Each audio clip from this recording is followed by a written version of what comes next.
myself. Oh no, give me that sound. Oh, I gotta go like Cobain. 8 years to the grave, gone insane. My blood got propane. How you gon' go and throw my name with shame? Already cross-faded, making it to the disco. I hate it, and you know how this goes. You framed it, picture painted in my room. This that real life shit, none of Zoom, got the scene in it. Make sure you're subscribed to JerCrispy.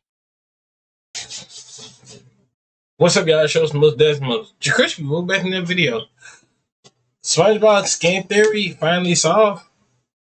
Sponge true.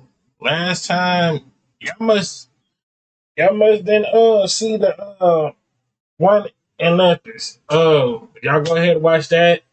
Run that views up. Go watch every video that I just posted for yesterday and the day after that. Y'all go run the views up. Double digits. Or at least get them to 9 views. Run them up, run them up, run them up. Do that. Do me a favor. Go run the videos up. Comment what y'all want more. And yeah.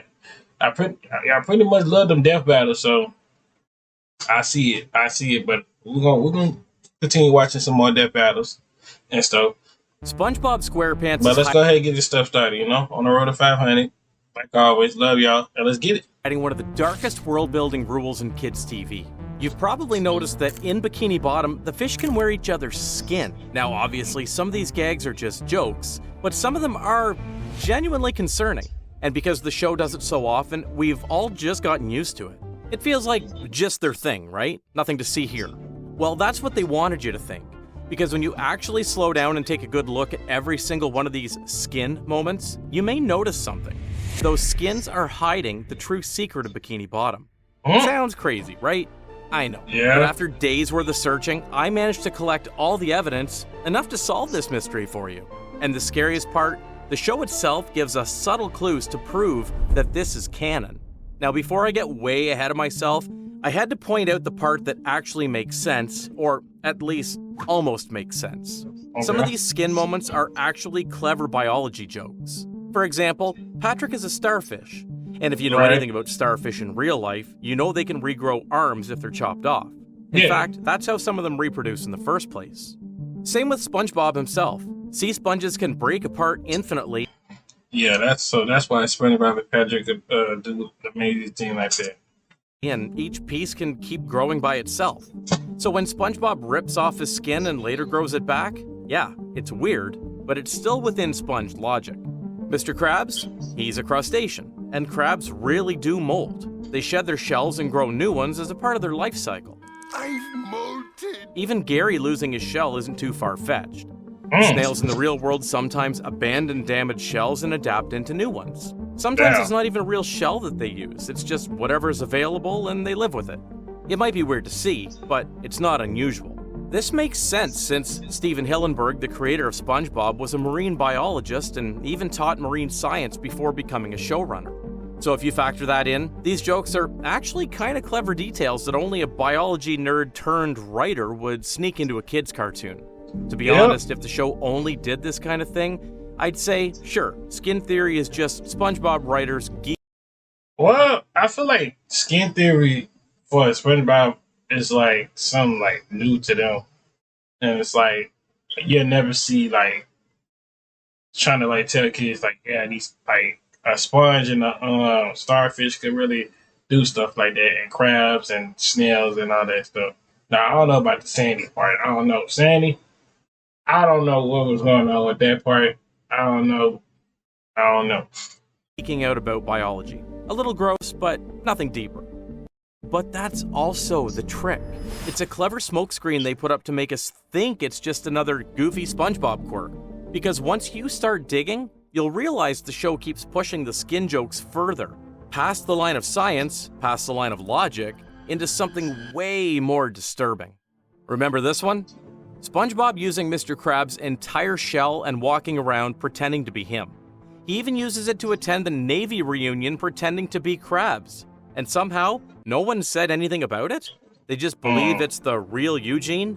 These sailors literally served with crabs for years. You're telling me they actually believe SpongeBob is Krabs? And you could have tell the yellow right here, bro. Like, ain't no way. Just because he's wearing his shell? His eyes are different, his voice is different, even the way he speaks is different from the real Eugene, right? They're too busy admiring the almighty shell of Eugene Krabs to care who's actually inside it. And then it gets stranger. Plankton disguises himself by stealing Sandy's fur and uses it to trick everyone to get the Krabby Patty recipe, which is creepy enough for several reasons. Because one, that's not how squirrel fur works. A squirrel doesn't shed its own skin like crabs do. And two, what's worse is the disguise works. People are actually buying it. I mean, sure, technically this time is better since some people do notice that something feels off. Sandy, you don't look so good. No reason to be suspicious in any way, y'all. But it surely can't feel right seeing a land mammal without both of its eyeballs. She's also walking around without her spacesuit, which is something she needs to be underwater. Does everyone just accept any kind of half-baked explanation as long as she's speaking with a Texas accent? Or is that just how Bikini Bottom works? Into full-on disturbing. Squidward greeting the kids while wearing salmon skin might seem absurdly funny at first. Until you remember, Squidward here is wearing someone else's body and face as a costume. Of course the kids threw rocks at him, they're just freaked out by his costume choices. But then again, the redfish is actually looking like a prop costume. You can see the hole in the suits for his tentacles and it doesn't cover his face. So as scary as that sounds, it's just the equivalent of Kevin Hart wearing the Rock's look as a costume. But none of that compares to the next case, because arguably... To this day, I still don't know how did a gorilla breathe underwater. Same as, that scene that they had when SpongeBob and Patrick was holding their hands like this under the fire, and Patrick said, "Hold up, if we underwater, how the fire still like that?" Them two scenes still don't know what. And another scene too, when the dude was flicking on the light and off the light, and they were talking about something like that. I'm like, I don't know, some unexplaining theories. One of the most crazy and absurd skin moments in the show is the final sequence from I Had an Accident. Like, how? How did a gorilla get Patrick's skin in the first place? That's what I'm Patrick's saying. gorilla suit is perfectly normal. Many of us humans wear gorilla costumes as a joke. But Patrick's skin? Where did you get that?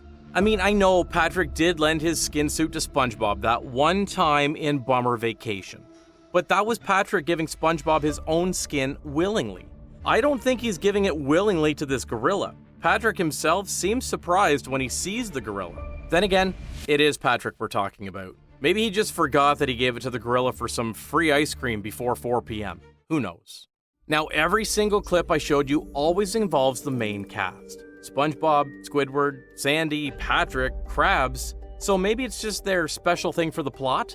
Like, maybe the show writers only let the main characters do this gag because they're the stars of the show. It's not like the regular fish walking around Bikini Bottom could do the same thing, right? Nah. Actually, Ain't dude who was selling them chocolate when SpongeBob and Patrick was selling them chocolate, he acted like he was hurt. The whole time the dude was not even hurt. They showed a clip earlier about there that. are lots of fish in Bikini Bottom pulling the same skin suit stunts. A random mailman could shed his own skin twice and reveal entirely different kinds of fish each time. How many more does he have under that? How about this guy? The scammer who was disguised in his own injured skin to trick SpongeBob and Patrick. How does that work? Do you just keep all the skin you shed and store it for later use? Or is it something handmade, purely to scam people? Even some background fish at the Krusty Krab pulled off this stunt. He got the whole... That man going crazy on that little burger, huh? Even some background fish at Man, these two going crazy on that little burger. the Krusty Krab pulled off this stunt. Somebody need to go ahead and make this a meme. And hold on. Even some background And somebody need to go ahead and make that a Instagram quote. These two. fish at the Krusty Krab pulled off this stunt. He got the whole bodysuit of an entirely different fish and used it as a new identity. You'll catch fish with completely different faces, arms, and skin tones just swapped out on a daily basis, like they went shopping for parts and mixed them up that morning. And that... What if the fish is like really most wanted people that hide from the system, and when they like finally get caught up, they go to jail? That raises a big suspicion.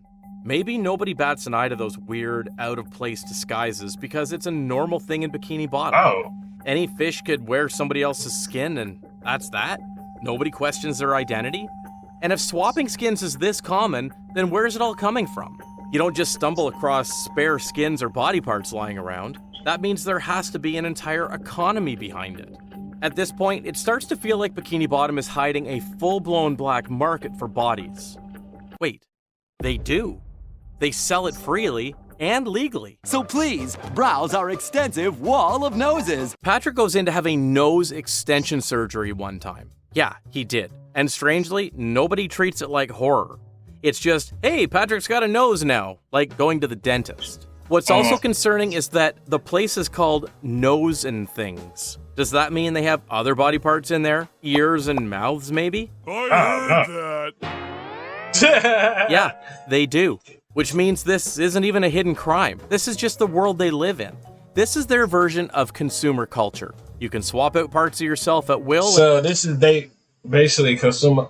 You know how girls got BBLs and all that other stuff, and people change their skin tones, and people change they, all that stuff. Basically, and society just shrugs.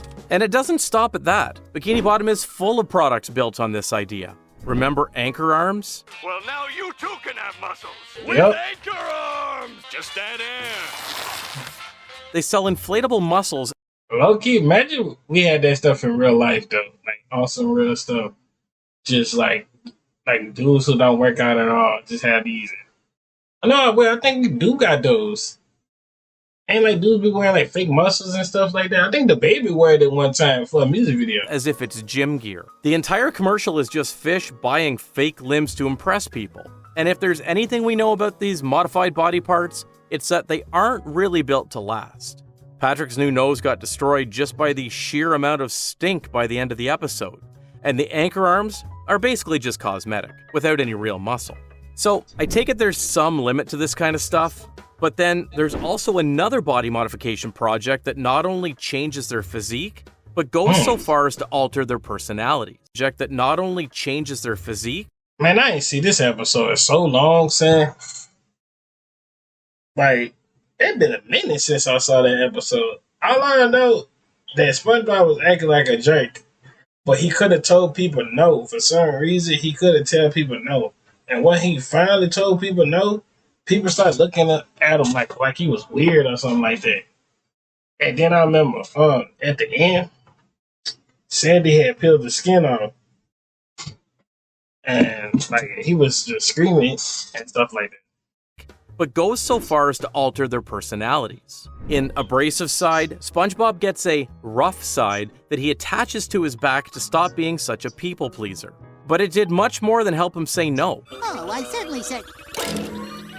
No, can't do, you brainless lab rat. I need you to work an extra 17-hour shift tonight. Oh, sure, mister. Sorry, Krabs, I'm busy. Unless you're paying me overtime. That abrasive sponge brings out SpongeBob's bitter side and makes him roast people left and right, which is actually kind of nice. I really like seeing SpongeBob roasting people. Anyway, don't forget the medical professionals. Remember the snail doctor from... Ain't this a... They remade this episode and changed the whole animation and stuff, and they all they turned to snails or something. I Was a Teenage Gary? Look at him. His hands are clearly different from his body. They're different colors, and instead of fins like regular fish, he has hands, complete with 5 fingers. They're definitely not his real hands. It does have some justifications, though. If you're a doctor performing surgeries on a daily basis, I guess it's helpful to have human hands rather than just fins, right? Then again, if your doctor shows up with arms taken from a totally different species and nobody even blinks, that means this culture is already built for it. At this point,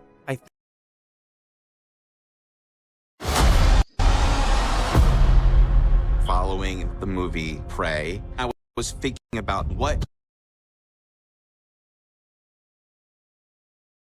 I think we can stop pretending it's random cartoon nonsense. This show is giving us a clear answer. Bikini Bottom has an entire hidden economy built on skin swapping and body modification. Clinics, shops, products, scams, surgeries, it's all there. The only reason it feels hidden is because the characters treat it like it's normal, and the only one who thinks it's weird are just us, the viewers. And the wildest part, if you really think about it, SpongeBob and Patrick themselves might be right in the middle of it. He knows how to handle skins, he's done it before, he knows how they work, he knows how they trick people. And when you look at his lifestyle, it actually makes sense. He's a fry cook at one of the lowest paying jobs in town, yet somehow, some way, he's always got new props. That's another thing about okay. My nigga SpongeBob was getting scammed the whole time, son. So that nigga was living like his life like he was like living my life like it's golden, golden, golden, golden. While I messing with Squidward the whole time, him and Patrick, bro. Like, and he didn't even get paid that much, bro. Like, he used to pay Mr. Krabs sometimes. I don't know, saying when Mr. Krabs fired him, saying. You felt like it was pointless. Boy, if I was him, I would be freaking happy. And then he went to work at some other jobs and stuff like that. That didn't work out. And you know how everything had to turn back around and you come back and stuff like that. Man, if I was SpongeBob, I would have go work with somewhere else. Like, what's up? Costumes, furniture, even entire rooms full of gadgets. Way more than his paycheck should ever cover. Where's that money coming from? Well, maybe flipping burgers isn't his only gig. Maybe SpongeBob's other job, the one nobody talks about, is flipping skins. Selling, trading, moving parts through Bikini Bottom's underground market. Think about it. His body regenerates infinitely. That means an infinite source of material. SpongeBob can literally print money with his own body. The same could be said about Patrick, since he's another person with infinite regenerating ability. Well, maybe not with Patrick. The guy still lives under a rock with 90% of his furniture made from sand. He even loves to eat sand for breakfast, and the only times he ever gets some real food is at the Krusty Krab, and he almost never pays for it. We've seen it time and time again, Patrick getting scolded by crabs because of his enormous tab. Such a shame, Patrick. Your body is literally made out of gold, and you're too stupid to cash it in. You could buy as many Krabby Patties as you wanted if you only knew. Wait. Is that how he always pays his patty bills? It always baffles me why Krabs the cheapskate still gives Patrick Krabby Patties again and again, even though it's proven that Patrick never has any money in his wallet. Does he just trade his body parts or skin to pay Krabs? That also means maybe the Krusty Krab itself isn't just a restaurant. Burger joint in the front, skins in the back. And if that's true, does it mean the skin theory canonically explains the secret Krabby Patty recipe too? It's just fish meat and... So you're telling me it's fish meat, Patrick, SpongeBob, Squidward, Sandy, and all up in this mug. Man, get out skin all along? Even if that's halfway true, then the Krusty Krab is feeding them themselves. Ew. Anyway, even if you set aside the recipe, the point still stands. But that still doesn't answer all of our curiosities. Because let's just say this is the normal way of their world, and they've lived like this for quite a long time. Then we've got to ask the next big question. Why? Why does Bikini Bottom, out of all places, normalize this kind of thing? How did this culture even arise in the first place? Again, the show never really answers this, so it's up to us fans to interpret it. And wouldn't you know it, I already have a guess, as always. The easiest way to explain it is to compare it straight away to something we already have in real life, plastic surgery. For humans, the practice of body modifications has been widely known since the 70s, and is routinely used for both medical and aesthetic reasons. The thing is, those surgeries and body modifications usually stop at small... Yo, please, I'm telling y'all now, please don't get no plastic surgery, bro. It's not worth it. You're gonna look 10 times uglier, and it's just a waste of time to get a plastic surgery. Love what God gave you, and just keep your body, bro. Know how to take care of your skin and stuff, and all that other wonderful things, and you'll be straight in the long run. I'm telling you. Changes. Nose jobs, implants, tattoos, hair transplants.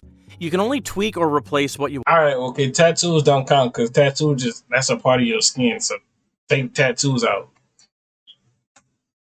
Nose job, I don't know about why people get nose jobs. Implants, tattoos. Implants, I don't know why people get that. Hair transplants. Alright, yeah, hair transplant, like you're an old person. That's why I'm not cutting off my dreads and nothing like that. You can only tweak or replace what you already have. You can't just wake up and decide, yeah, I think I'll have tentacles today. But under the sea, the rules are completely different. Think about it. Us humans, though we come in different races, still share the same body features. One head attached to the torso, 2 arms and hands, and 2 legs with feet. That's pretty much it. But the ocean is packed with thousands of species, each with wildly different bodies. Some have shells, some have claws, some have giant teeth, stingers, or even bioluminescence for those who live without the sun. Some creatures can literally change color and shape on command. And you're telling me that all these fish just accept the body they're born with? Of course not. It makes total sense that in a place like Bikini Bottom, body envy becomes a cultural obsession. I wish I had claws like a crab. I wish I had tentacles like a squid. I wish I was fast as a dolphin. And thanks to clinics, surgeries, and products, they can actually do it. What started as small enhancements, like Patrick wanting a nose, could spiral into full transformations. Then companies started selling new parts like fashion accessories. Anchor arms weren't about strength, they're just aesthetics for identity. And eventually, it wasn't even about looking good anymore. It was about experimenting, mixing and matching body parts just to see what you could become. Of course, they also had an option for someone who just wanted to look like they were in better shape, without a huge commitment to surgery like Patrick. So they started selling full body costumes that could be worn on a daily basis. Like for the fish. And then, hold up. Then what about the robots and all that other stuff and, all that things in natures and stuff like that?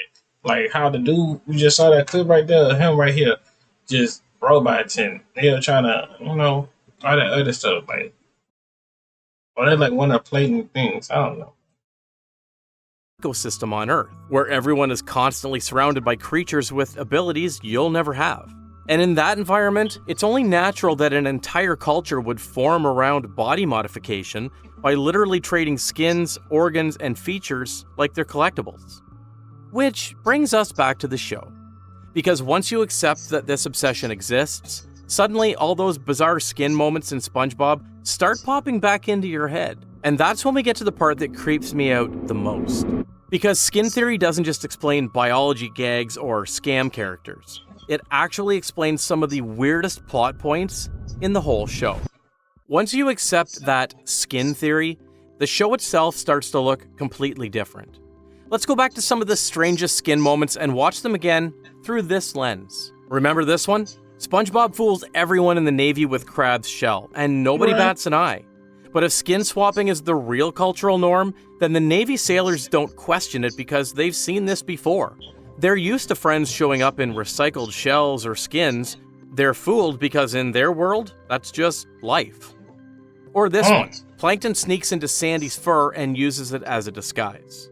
Now, in our world, that's pure nightmare fuel. I mean, imagine your close friend showing up without eyeballs or a spine. That's pretty terrifying. But in Bikini Bottom... Yeah, I'm like, bro, what the fuck you got going on? Bottom, it doesn't even get a second glance. Maybe Sandy just wanted to ditch her eyeballs for a while. Maybe she's tired of lugging a spine around. Maybe she's finally joined the sea creatures and swapped out her lungs for gills. In this world, you can't judge that. And then there's the mailman.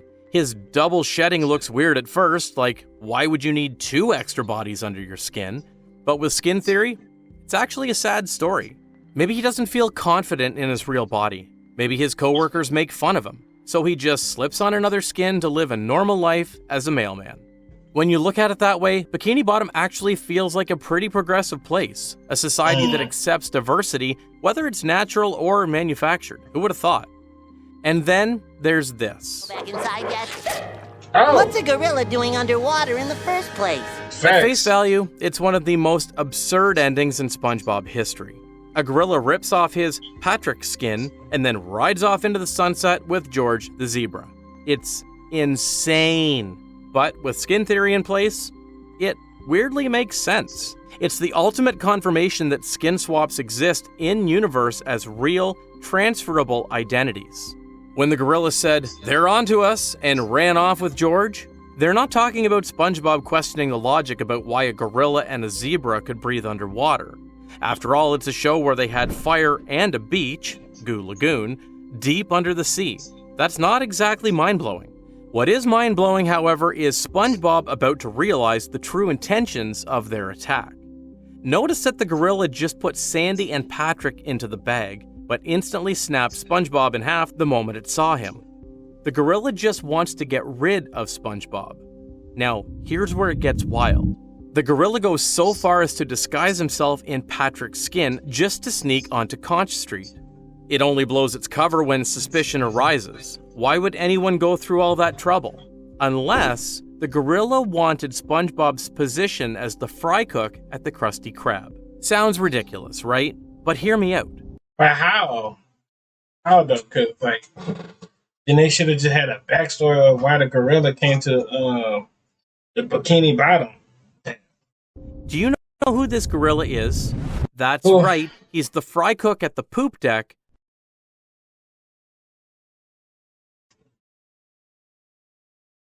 You can play out the action of Let's Race with the Hot Wheels Mid-Air Crash. Speed around 3 floating loops. Can you make it through the crash zone? What a crash! Hot Wheels Mid-Air Crash comes with 1 car. Other cars sold separately, adults assemble.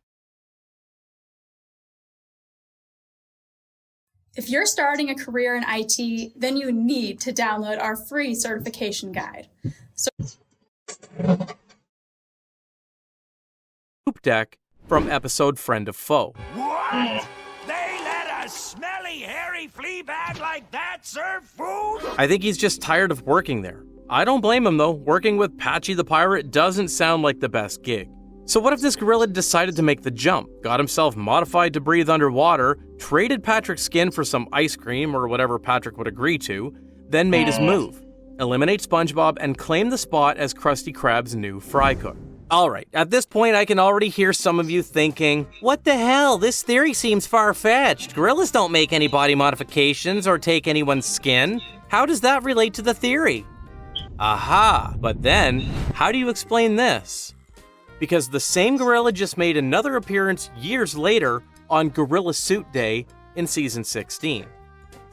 Okay, now, they just started adding more extra stuff to it. Saying, if they ain't add this, then you wouldn't even had this. But it's clever, though. Well, hold on. Ain't they had a bearfish? Yeah, they had a bearfish and a rhino fish. Yeah, come on. See that thing in his head? It's a fish gill. So yes, this confirms it. The same gorilla from I Had an Accident had body modifications in order to survive underwater. Or maybe he's wearing the skin of a real sea gorilla.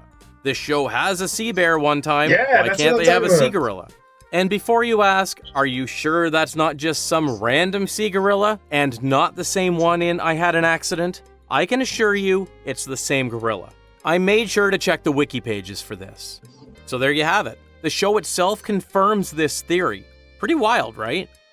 Anyway, now you understand that the skin theory is merely a reflection of society where identity is fluid and everybody's up for trade. Which begs the final and most disturbing question, if the everyday citizens of Bikini Bottom live like this, how many people are still real? Because if you ask me, the first thing that comes to mind when I think about the application of this theory is Mermaid Man and Barnacle Boy, and pretty much all of their villain nemesis. Think about it. On the surface, Mermaid Man and Barnacle Boy are exactly what they look like. Parodies of Aquaman and his sidekick. 2 retired human superheroes who just happen to live under the sea. At least, that's what we all thought growing up. But the details don't add up. For one, if they're supposed to be humans, why are they the exact same size as every other fish? Humans should tower over the residents of Bikini Bottom. Instead, they blend right in. 2, it's proven that their powers aren't natural gifts. Every ability they have comes from gadgets, utility belts, rings, contraptions. They don't control the sea creatures like Aquaman, they just fake it with technology. So here's the real possibility. Mermaid Man and Barnacle Boy aren't humans after all. They're fish. Fish who modified themselves surgically and culturally to look like humans. Look at Mermaid Man's body. The starfish nose, the human-like lips, the upright stance. It's the exact same type of modification we've seen in other fish, just pushed further. And Barnacle Boy? He's literally a fish who swapped out almost everything until he became something else. I would bet the diving fins in his legs aren't diving fins at all. They're his actual fins. He just covers them up with boots. And it doesn't stop there. The same could be said about man ray. I can see it. I can actually see it now. Lucky, I can see it. No, One time we even saw like this on some real stuff. I thought Mermaid Man, Barnacle Boy actually was fish, like some human fish. Like y'all know how I know this thing ain't got nothing to do with the theory. Y'all know how Arthur Buster Dad look like a human and stuff like that on the show. That's what I thought it was like, basically. Take off his head and give it to SpongeBob, and he walks away fine without it. The mask could be a gadget after all. His real body is only from his torso to his legs. But the real punchline is that Bikini Bottom buys it. They accept these two legendary superheroes and every other villain not because what they do, but because of what they look like. Because in a culture obsessed with skins, the ultimate status symbol is wearing the body of something you could never truly be. And that's what skin theory has been pointing to all. So basically, just to some of basically everybody been using skin. They skin each other's skins, buying it off of each other. Merman, Barnacle Boy is all basically are fish/humans and stuff like that. Woo-doo. And all that. Alright, y'all. Hope y'all enjoyed the video. Make sure you like, comment, subscribe. Follow our social media is on the screen. We're on the road to 500. And I'm out. Love y'all.